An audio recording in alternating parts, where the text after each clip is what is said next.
သိအိမ်မှာလျှက်စစ်စနစ်တွေဒီကင်းရတာဒီချက်၅ချက်ကိုအခုပဲစစ်ဆေးကြည့်ပါအိမ်တအိမ်မှာလျှက်စစ်ပစ္စည်းတွေဟာနေ့စဉ်ဘဝအတွက်မရှိမဖြစ်လိုအပ်တယ်လို့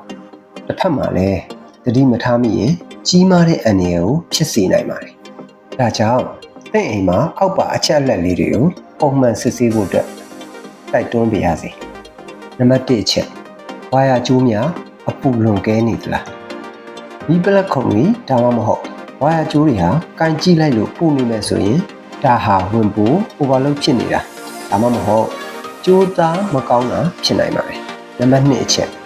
ဘရိကာတွေခဏခဏကျနေသလားဘရိကာကျတာဟာစိတ်အနှောက်အယှက်ဖြစ်စေရလို့မမြင်ပဲသင်အိမ်ရဲ့လျှက်စစ်စနစ်ကသင်ကိုအန္တရာယ်ရှိနေပြီလို့သတိပေးနေတယ်ဆိုတာသိထားသင့်ပါတယ်နံပါတ်3အချက်မီးပလက်ခုံများခြောင်နေသလားမီးပလက်ခုံခြောင်တာဟာမီးပွားထွက်ခြင်းကိုဖြစ်စေပြီးတော့မီးလောင်မှုကိုဖြစ်စေတဲ့အဓိကအကြောင်းရင်းတစ်ခုနံပါတ်4အချက်ပစ္စည်းအဟောင်းတွေမှာထပ်လိုက်တတ်သလား